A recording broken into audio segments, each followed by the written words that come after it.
Law 9. Win through your actions, never through argument. Judgment. Any momentary triumph you think you have gained through argument is really a Pyrrhic victory. The resentment and ill will you stir up is stronger and lasts longer than any momentary change of opinion.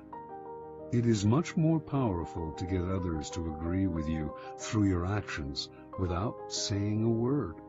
Demonstrate, do not explicate. Observance of the law. In 1502, in Florence, Italy, an enormous block of marble stood in the works department of the Church of Santa Maria del Fiore. It had once been a magnificent piece of raw stone, but an unskilled sculptor had mistakenly bored a hole through it where there should have been a figure's legs, generally mutilating it. Piero Soderini, Florence's mayor, had contemplated trying to save the block by commissioning Leonardo da Vinci to work on it, or some other master, but had given up, since everyone agreed that the stone had been ruined.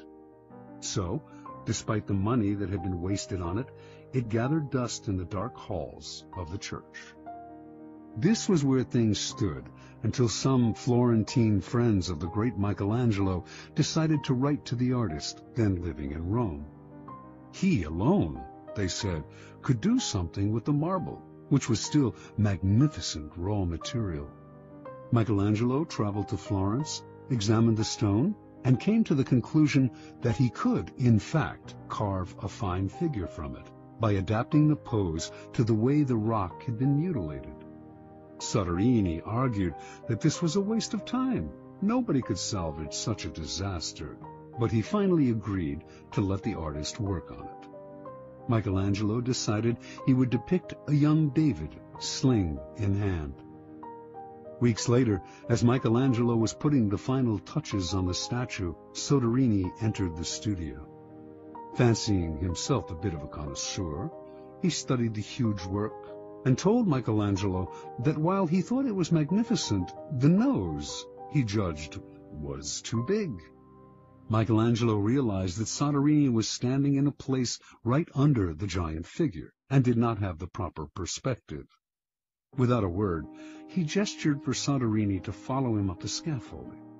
Reaching the nose, he picked up his chisel, as well as a bit of marble dust that lay on the planks. With Soderini just a few feet below him on the scaffolding, Michelangelo started to tap lightly with the chisel, letting the bits of dust he had gathered in his hand to fall little by little. He actually did nothing to change the nose, but gave every appearance of working on it. After a few minutes of the charade, he stood aside. "Look at it now." "I like it better," replied Soderini. "You've made it come alive." Interpretation. Michelangelo knew that by changing the shape of the nose, he might ruin the entire sculpture. Yet Soderini was a patron who prided himself on his aesthetic judgment. To offend such a man by arguing would not only gain Michelangelo nothing, it would put future commissions in jeopardy. Michelangelo was too clever to argue. His solution was to change Soderini's perspective, literally bringing him closer to the nose, without making him realize that this was the cause of his misperception. Fortunately for posterity, Michelangelo found a way to keep the perfection of the statue intact, while at the same time making Soderini believe he had improved it. Such is the double power of winning through actions rather than argument. No one is offended, and your point is proven. Keys to power. In the realm of power, you must learn to judge your moves by their long-term effects on other people. The problem in trying to prove a point or gain a victory through argument is that in the end you can never be certain how it affects the people you're arguing with. They may appear to agree with you politely, but inside they may resent you. Or perhaps something you said inadvertently even offended them.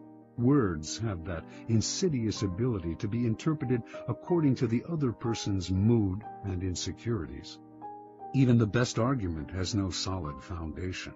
For we have all come to distrust the slippery nature of words, and days after agreeing with someone, we often revert to our old opinion out of sheer habit. Understand this: words are a dime a dozen. Everyone knows that in the heat of an argument we will all say anything to support our cause. We will quote the Bible, refer to unverifiable statistics. Who can be persuaded by bags of air like that? Action and demonstration are much more powerful and meaningful. They are there before our eyes for us to see. Yes, now the statue's nose does look just right. There are no offensive words, no possibility of misinterpretation. No one can argue with a demonstrated proof. As Balthazar Gracian remarks, the truth is generally seen, rarely heard.